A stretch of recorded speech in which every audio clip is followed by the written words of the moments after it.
Well, the end. So, that's a microwave beeping because, I warmed up some coffee and the microwave beeps, beep, beep, beep, to notify me of the end. And, look, sport.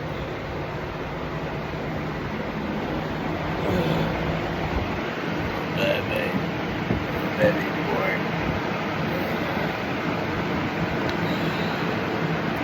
Get down, baby. And, it's coming to the end of the line for sport, and I called up, the Humane Society, and so tomorrow's gonna have to be the day because I can afford it now. But I just have to document this because I'm troubled with decisions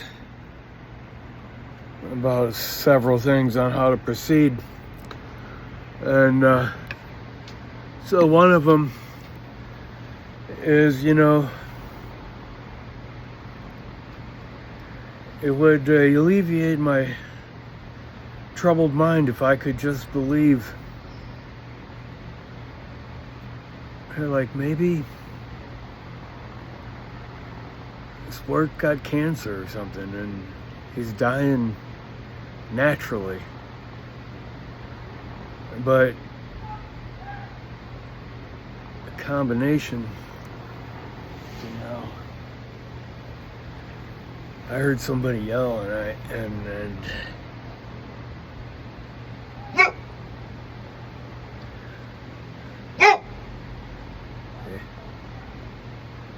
somebody's yelling. And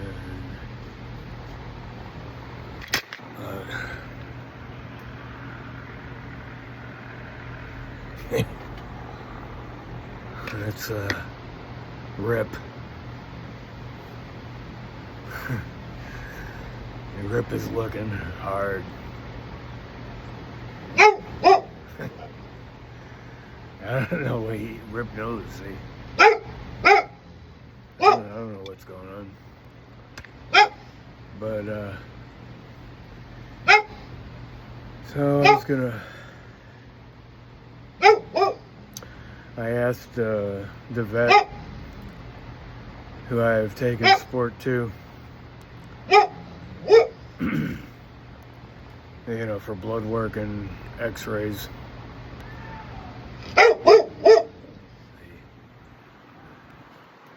Still yelling.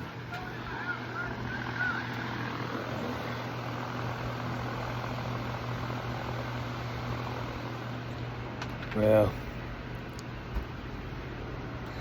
I called them, asked if they would do an autopsy for me on Sport. They're gonna have to take him in tomorrow because he's terminal, and I can't make him languish and suffer when it's in my power to let him down easy. And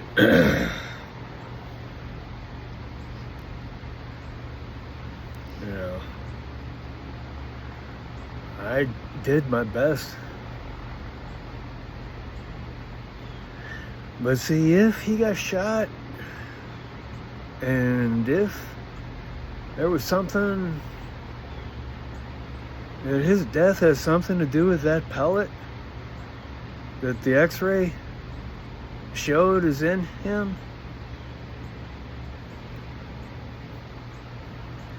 see, I've already expressed, in one of my other annotations in my journal entries,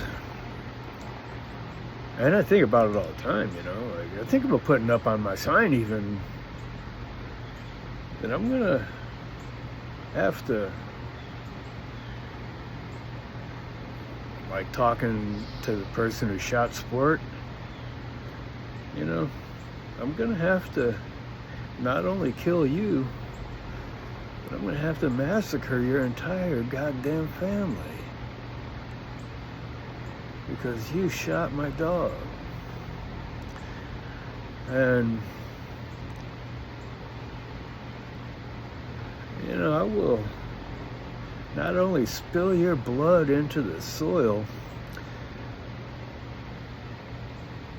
I will piss your body in to the ground.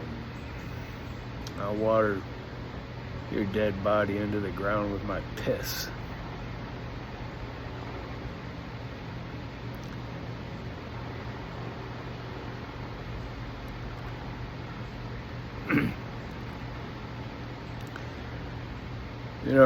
See, in my way of thinking, I juxtapose, like I put side by side, different things in life for my own comparison, and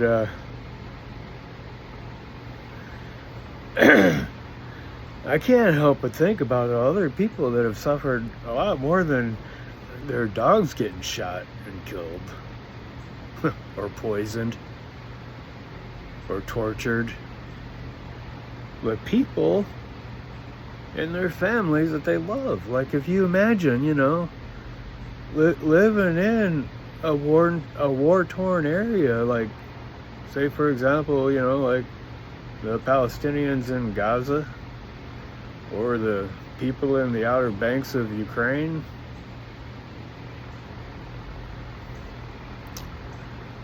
or a lot of other places, like Aleppo in Syria,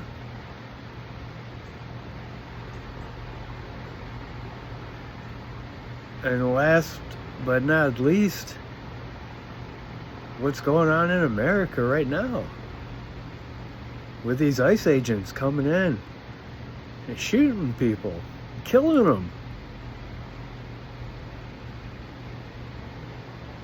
And if they don't shoot and kill them, they just make them suffer. You just take them and throw them to the ground so they hit their heads on the pavement and get a concussion. Look, my dad got hit in the head, and where he got hit in the head, he got brain cancer and died.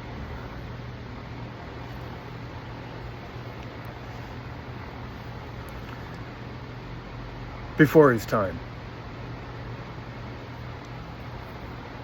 And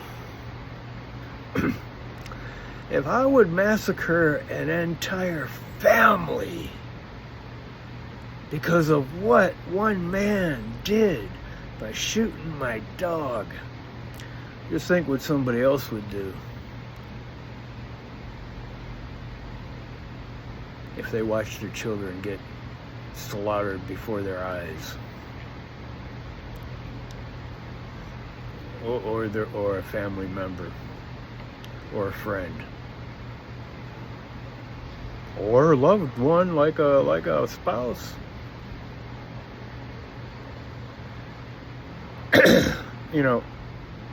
I have to say that even though I say stuff like massacre your entire family, I can do it somewhat emotionally, like inside, like I can say that out of complete anger of being violated. I'm not sure that I'd actually do that. Just letting you know. It's one thing to say you're going to do something, it's another thing to do it. Like, I got a gun, and I think sometimes, you know, I could just walk up behind Sport, shoot him in the back of the head, and he'd never know anything different. And that would be an easy way for him to go. And then I would do the autopsy and find out. But I can't bring myself to do that to him. Even though it would be like a mercy killing. Like, I can't bring myself to do that to him. No, I have. Look, my own father said that if he had a bad dog, he'd shoot it. I've had bad dogs. Boomer is a bad dog, but I ain't gonna shoot him. He's a dog.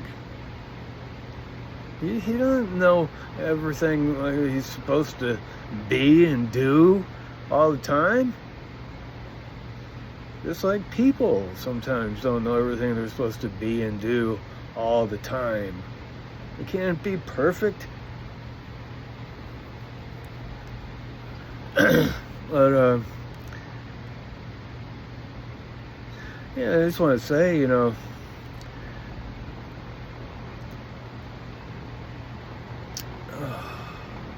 but I really don't know what I would do. Like, if I seen somebody like hurting one of my dogs, in that moment, like, I might kill him.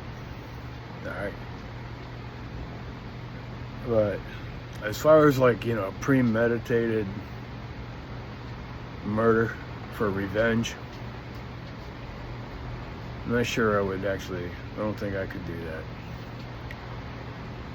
But I might say that I would do it. In fact, I might put that like on my sign. Like, I might put that on my sign. You killed my dog? You shot my dog with a pellet? Like, what if I put on a sign? Big, 12 foot down, 16 foot across sign that I have out there. That I'm deliberating what to put on there.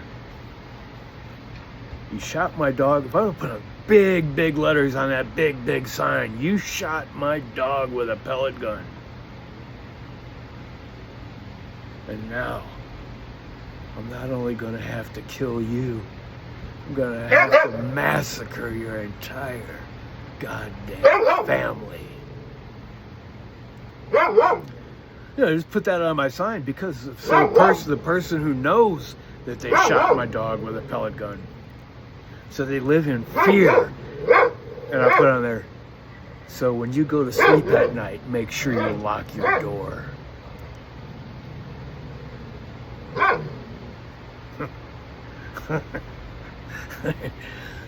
Look, one guy that lived here with me for a while, you know, he said sometimes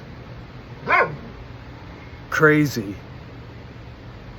is the best defense, because if they think that you're crazy enough to do something, then they won't, you know, push the envelope, or they won't, you know, they won't push the boundary. No.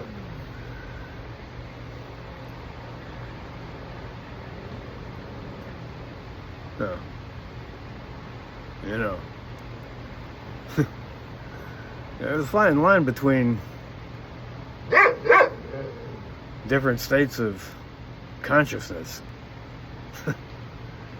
Like being crazy and being just flat out angry and outraged. But so, you know, so this is one thing, you know, that the vet told me that the Humane Society would do the autopsy, that they do autopsies, but then when I called back the Humane Society, they don't do autopsies. I'm not going to call the vet back, you know. I have already performed an autopsy. I performed an autopsy on Smokey because I had to, but I don't really want to do an autopsy on Sport because it's kind of like I don't want to desecrate his body. I just want him to like go in peace and wait for me. Although I was kind of thinking you gotta come back, he's on a mission. Sometimes, man, I don't really believe any of that, you know. You get pretty depressed sometimes about things. In fact, I get so depressed, you know, I think about killing myself. Not like anytime soon or anything, but just when the time comes. And that it would be a lot easier, like if I could just end my life right now. If I could end my life to save the life of my dogs, like, I would probably do it in a heartbeat. It wouldn't be really that much of a problem for me, really, to do it. Because they're as closest to me as anybody is right now in my life. And as far as you, my grandchildren, you know, it's not like I'm seeing you every day or being an influence. I'm hoping that what I'm saying right now might be able to help you in your journey, you know, and in your decision making, and in order to help you to live more courageously and with more purpose and with more of an understanding of the stuff that really counts, the stuff that is really valuable, like a vein of gold.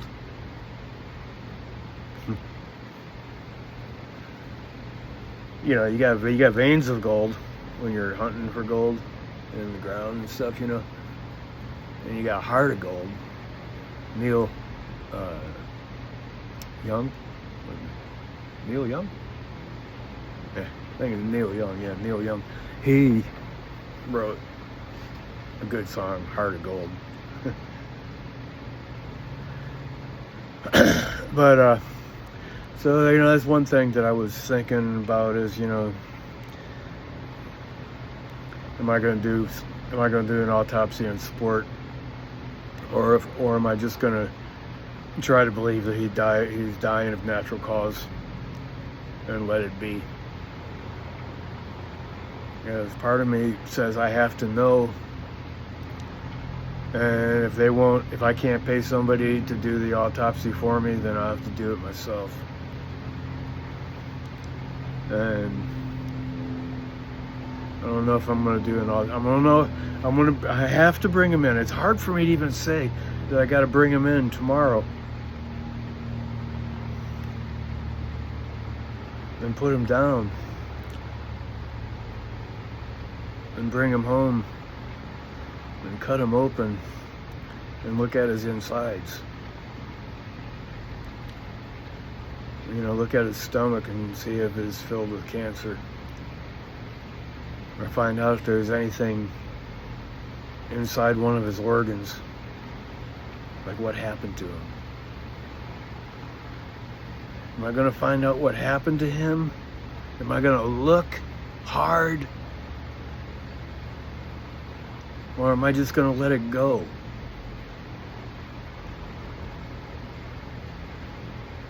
And what if I find out that it was foul play?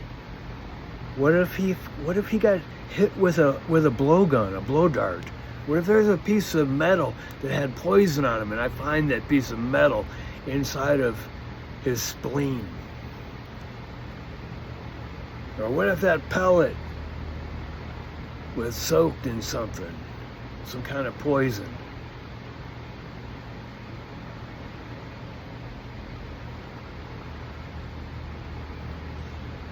And that's what I'm saying. If I could prove to myself that he died of natural cause, you know, like maybe that pellet's been in him a long time or something, you know. Like, I don't know when he got shot. But you know, so he's dying, and tomorrow he's gonna be dead.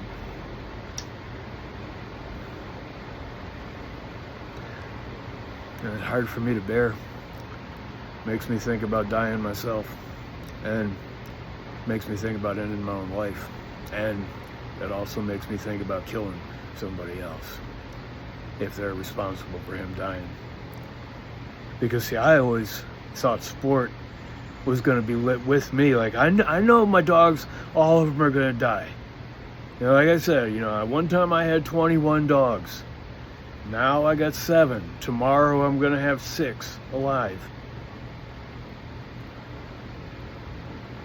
Because I can't see sport continuing to suffer every single day until he dies. It's like Bob Dylan saying, "Let me die in my bootsteps before I go under the ground."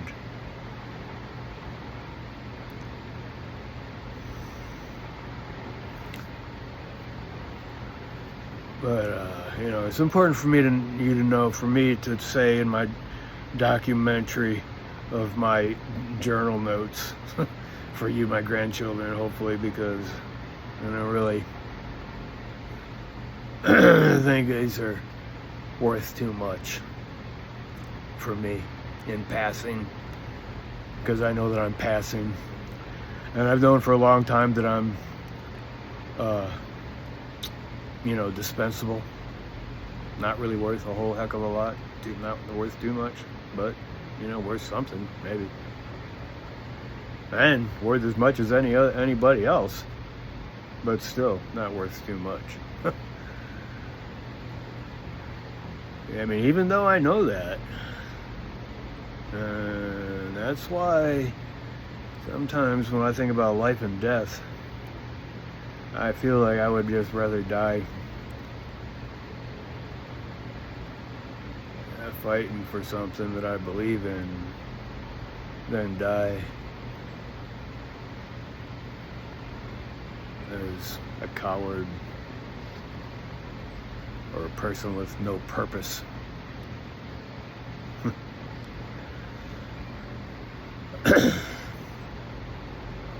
But there's a lot to figure out in this life. As I try to, like I said, I try to juxtapose things, put things side by side, and if in this case, what about that case? And if you apply these standards here, will you apply the same standards over here? And stuff like that. To be fair, an honest broker.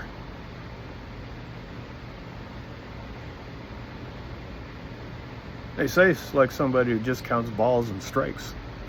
If you're playing baseball, like the ref or the umpire or whatever. Without partiality. And then stand by what's true and what's right.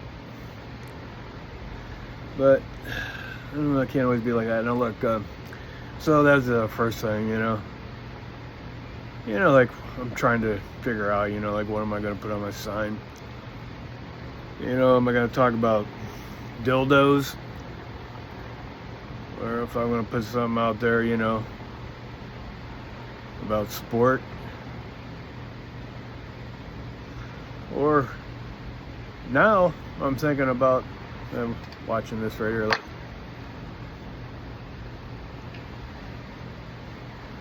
Watching that, and I'm going to play a little part of this. Because when I heard this little part here, you know, I was thinking about, like, maybe making an obituary and putting that on my sign, you know. The obituary of America. And, you know, Donald Trump and Project 2025 oligarchs and whoever is responsible for killing America, for killing America's democracy, for killing what America, you know, stood for in the Statue of Liberty. There was a time when America actually stood for liberty and faith.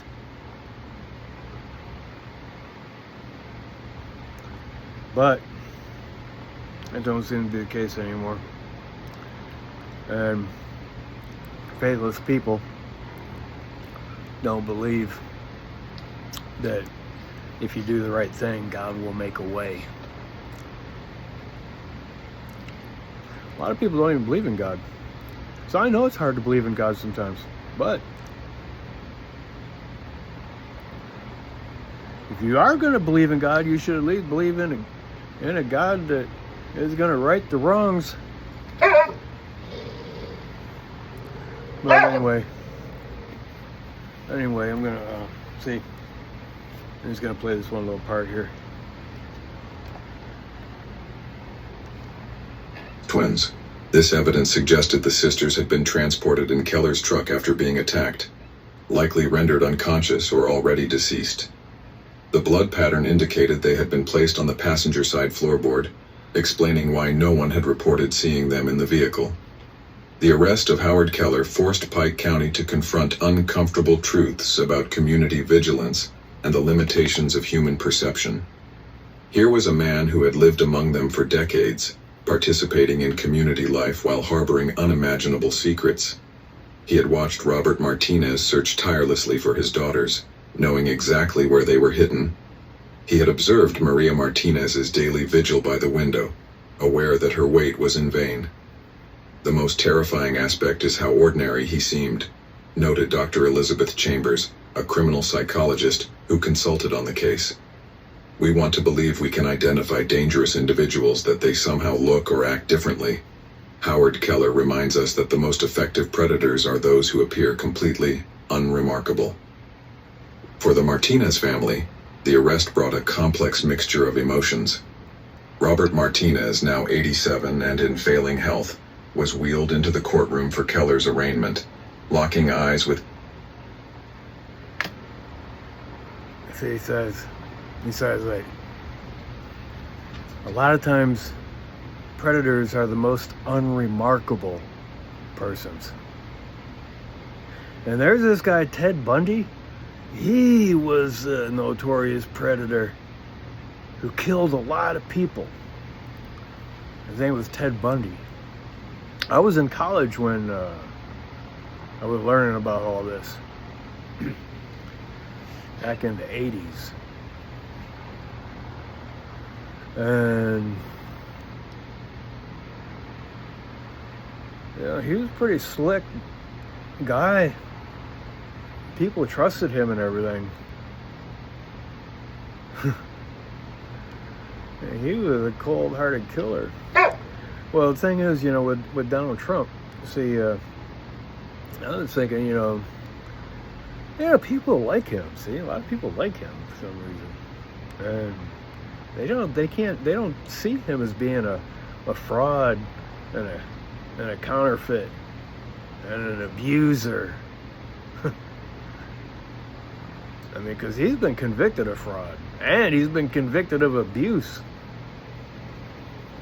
And he's got a lot more allegations against him, but like for fraud and stuff, he's got like 34 convictions on fraud alone. And people want him to be the president. And now, he's like throwing out his 2028 hats. Like he's actually going to think that he can run again for a third term because he has, he's number 45, and then Biden was number 46, and now he's number 47. So he thinks he can be number 48 because it's 2 consecutive terms, not 3 consecutive terms, like that. Which I don't really know what the rules are on that, but he pushes the rules on everything. But what I'm saying is, it's people like him that kill America because he's an authoritarian. He wants to be, like, look, he even wants there to be a new coin with his picture on it, a $1 coin with his picture on it. I mean, he wants to be memorialized. He wants to be the greatest, president of all time. And he's the worst.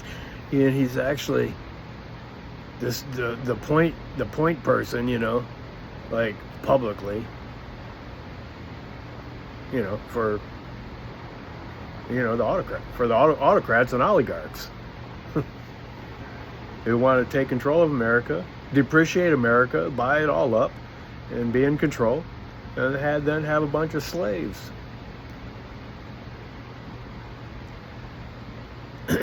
So, on this 7th day of October, I'm annotating the deep pain I feel and the considerations that I have to make about what I'm going to say, because it's kind of like this, in life. I read this somewhere when I was in the seminary. I don't remember where I read it, but it was like we're continually working on the revision of our sentence. That all life long, it's a consideration of the one sentence that you're going to say. I don't know. You might put that on your obituary or on your tombstone. If you got one sentence to say, what would you say? Benjamin Franklin said that he wanted to say on his memorial stone, Ben Franklin, a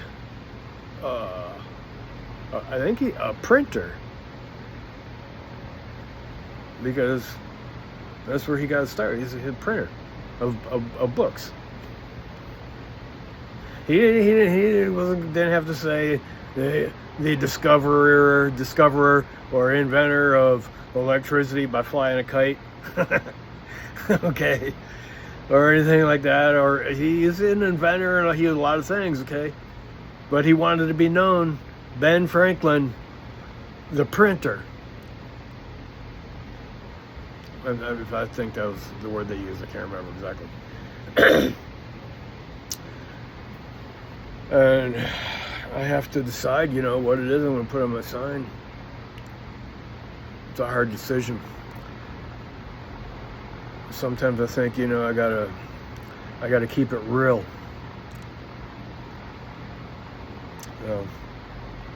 That's just what I'm going to call this one. Keeping it real. I'm not saying that I am not going to choose something light over something heavy. Just because I'm keeping it real don't mean that I have to choose one or the other. But all things considered, I'm keeping it real. So I hope you do too. Everybody.